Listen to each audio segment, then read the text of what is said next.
വായിക്കാമോ? എന്തോ ഇഴഞ്ഞു നീങ്ങണു. ഇപ്പൊ വായിക്കാമോ? പറ്റണില്ല. വായിക്കൂ. പറ്റണില്ല. അക്ഷരം അറിയാമോ? അറിയില്ല.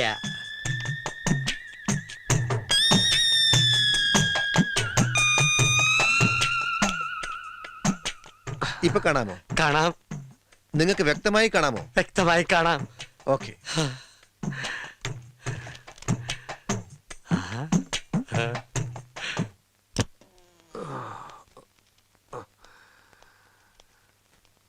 എപ്പ തരും?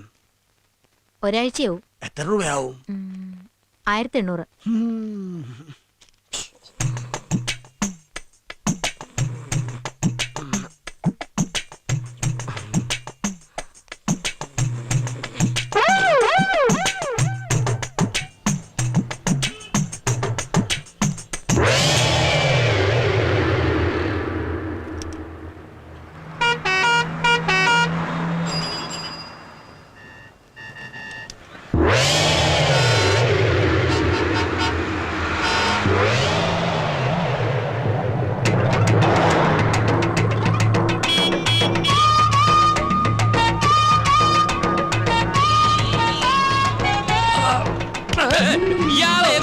നേരെ നോക്കി നടക്കണോ?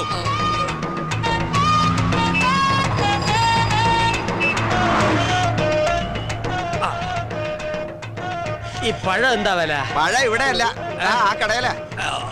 ഓ, പഴഞ്ചെരിപ്പാ.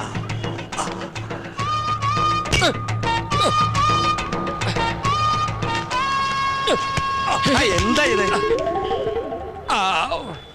എന്ത് വേണ്ട? ആ, ഒരു പഴം, ഒരു സോഡ. ഇതെന്താ പഴം ചോദിച്ചപ്പോ പടവലങ്ങാ തന്നത്? അത് പഴം തന്നെയാ, റോബസ്റ്റാ. ഓ, ഇത്ര നീളം.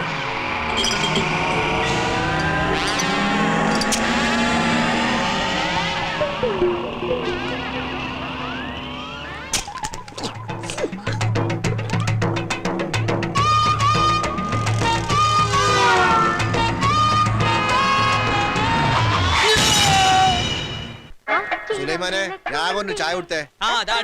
മധുരം ഇട്ടിട്ടില്ലല്ലോ. നിങ്ങക്ക് ഷുഗറാന്ന് ഞമ്മക്കറിയൂലേ? അല്ല, നിങ്ങളെ മുതലാളി ഇതാ വരണമെന്ന് പറയാൻ തുടങ്ങിയിട്ട് കുറച്ച് ദിവസമല്ല.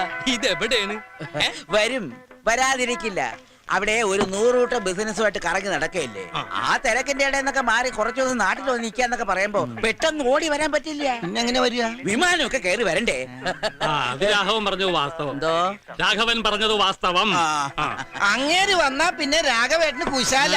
കോഴി, സ്കോച്ച്, പന്നി എനിക്ക് വച്ചിട്ട് ഒക്കെ ഉണ്ടാവൂടോ. അതൊക്കെ ഒരു ഭാഗ്യമല്ലേ. അപ്പൊ ഞങ്ങളെയൊക്കെ ഒന്ന് മൈൻഡ് ചെയ്യണേ.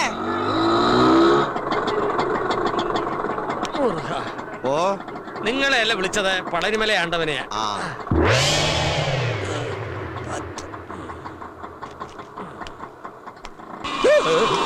അയ്യോ പാവം, ആ പിറ്റക്കാരന് വല്ലതും കൊടുത്തുട്ടേക്കാ. ഈറ്റിങ്ങളെ കൊണ്ടുള്ളൊരു ശല്യം. നേരം വെളുത്തിട്ട് എത്രാമത്തെ തെണ്ടിയാ വരുന്നെന്നറിയോ? പകല് തെണ്ടുക, രാത്രി കക്ക. ഒക്ക കള്ളന്മാരാ. ആ കണ്ണട കണ്ടില്ലേ? വെറുതെ വെച്ചടക്കാ തെണ്ടി. ഞാൻ തെണ്ടിയല്ലടാ തെണ്ടി. എന്നെ തെണ്ടിന്ന് വിളിച്ചാണ്ടല്ല, ഭിക്ഷക്കാരാ നോക്കൂലൻ. പരിപ്പടക്കറി ഞാൻ പറഞ്ഞേക്കാം. എന്റെ അപ്പനിട്ടെറി. ഞാൻ മേലായി തന്നെ, മനസ്സിലായോ? പടച്ചോനെ, അനക്ക് ഇത് എന്താ പറ്റിയേ?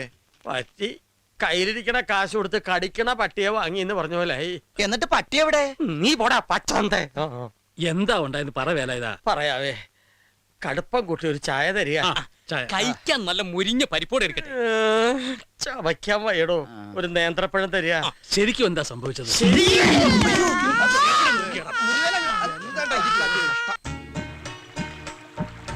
അപ്പൊ ഇനി 2 മാസം കഴിഞ്ഞ് പോയാ പിന്നെ ഇങ്ങോട്ട് വരികയില്ല. അല്ല, ഇനിയിപ്പോ പോയില്ലാന്ന് വെക്കാ, അപ്പൊ എന്തെങ്കിലും കുഴപ്പമുണ്ടോ? അയ്യടാ, പോയിട്ടില്ലെങ്കിൽ പിന്നെ അസലായി. എനിക്ക് പഠിക്കാനുള്ളതാ.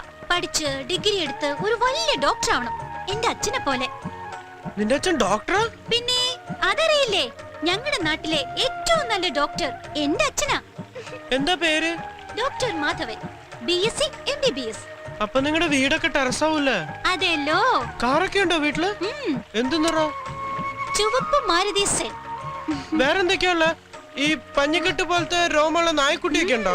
നായ്ക്കുട്ടിയുണ്ട്, ഫോണുണ്ട്, പിന്നെ TV, fridge, washing machine, air condition, അങ്ങനെ എല്ലാം ഉണ്ട്. ആ പിന്നെ സ്കൂളിൽ കൊണ്ടുവിടാനും കൊണ്ടുവരാനും ഡ്രൈവറും കൂടെ ഉണ്ട് ഞങ്ങൾക്ക്. ആട്ടെ, രമേശന്റെ വീട്ടിൽ എന്തൊക്കെയുള്ളത്? എന്റെ വീട്ടില് അത് പിന്നെ ഡേ നോണ പറയാൻ പാടില്ല കേട്ടോ. ഇല്ല. എന്റെ വീട്ടില് ഞാൻ അത് പിന്നെ ദേ എന്തിനാ മടിക്കണേ? പറഞ്ഞോളൂ. എന്റെ വീട്ടിലൊന്നുമില്ല. ആകെ ഒരു മണ്ട സൈക്കിളുണ്ട്. പിന്നെ പിന്നെ കുറെ പപ്പടപ്പൊടിയുണ്ട്. ഞങ്ങളൊക്കെ പാവങ്ങളാ. എൻ്റെ അച്ഛനെ ഞാൻ കണ്ടിട്ടില്ല. എനിക്ക് 1 വയസ്സുള്ളപ്പോഴത്ര അച്ഛൻ മരിക്കണേ. അമ്മയ്ക്ക് 2ാമത് കല്യാണം കഴിഞ്ഞു. അതിൽ കുട്ടികൾ വേറെ ഉണ്ട്. ചെറിയച്ഛന് എന്നും എന്നെ വെറുപ്പാ. എന്നെ തീരെ ഇഷ്ടമല്ല. എപ്പോഴും എന്നെ ചീത്ത പറയും. വിഷമായില്ലേ?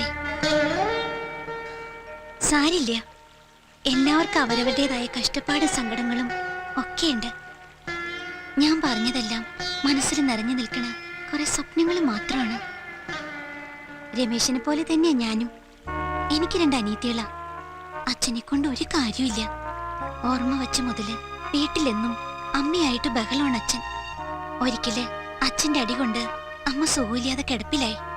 പിന്നെ അമ്മയെ ശുശ്രൂഷിക്കാനും വീട്ടിലെ പണിക്കുമായിട്ട് എന്റെ പഠിപ്പ് നിർത്തി. കൂട്ടുകാരൊക്കെ സ്കൂളിൽ പോണ കാണുമ്പോ സങ്കടം സഹിക്കാണ്ട് കുറെ കരയും. എപ്പോഴോ ദൈവം എന്റെ പ്രാർത്ഥന കേട്ടിരിക്കണം.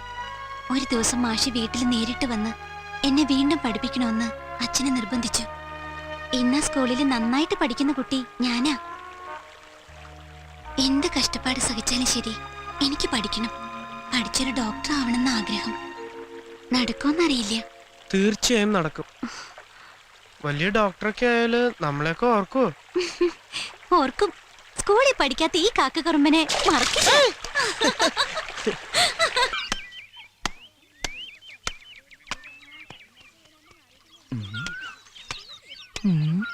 മാലതി, രാഗിണി ചേച്ചി, ഏതാ പുതിയ 2 മൂത്രമൊഴിക്കാനും മുട്ടിട്ട് പാടില്ല. നോക്കി നടക്ക്, കല്ലെ തട്ടി വീഴണ്ട. നിങ്ങൾക്ക് ചുമയുണ്ടോ? നിന്നെ ചുമക്കണുണ്ട്. എന്റെ അമ്മേ, അരക്കം വേലാതിനല്ല വരുന്നത്. കാല് സ്ലിപ്പാകല്ലേ ഈശ്വര. ആ പലിച്ചക്കാരും കുഞ്ഞുണ്ണിയാരും ആൾക്കാരും വരുന്നുണ്ട്. തപ്പുട്ടിയല്ല, ഇവിടെ ഈ വഴിക്കാന്നോ? അവരിതുവഴിയാ വരുന്നത്. എന്തായാലും നമ്മളെ കണ്ടിട്ടില്ല. അപ്പൊ നീ നടന്നോ? പലിശ ചോദിച്ചാൽ ഞാൻ വീണ്ടും കാറടിച്ച് ആശുപത്രിയിലാണെന്ന് പറയൂ. നിങ്ങൾ എങ്ങോട്ടാ?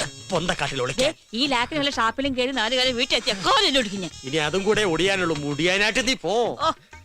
പലിശക്കാരൻ കുഞ്ഞുണ്ണിയല്ല, അവന്റെ താത്ത മണ്ണുണ്ണി വന്നാൽ പോലും ഈ വേലായുധന്റെ രോമം പിഴാൻ പറ്റില്ല. വേലാതം വീട്ടിലുണ്ടോ? ഇല്ല, സുഖമില്ലാണ്ട് ആശുപത്രിയിൽ ഇരിക്കുക. അവൻ ആശുപത്രിയിൽ നിന്ന് വരട്ടെ. എവിടെ കണ്ടാലും ഓടിച്ചിട്ട് പിടിച്ചോണ്ട് വരണം. കൊടുത്ത കാശ് കിട്ടുമോന്ന് നമുക്കൊന്നും അറിയണമല്ലോ. ഞാൻ ഇപ്പൊ തന്നെ ഒന്ന് പോയി നോക്കട്ടെ ആസ്പത്രിയില്.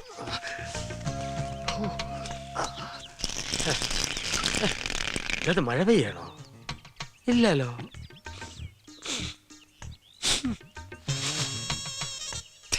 ഒരു ഉപ്പ് രസം.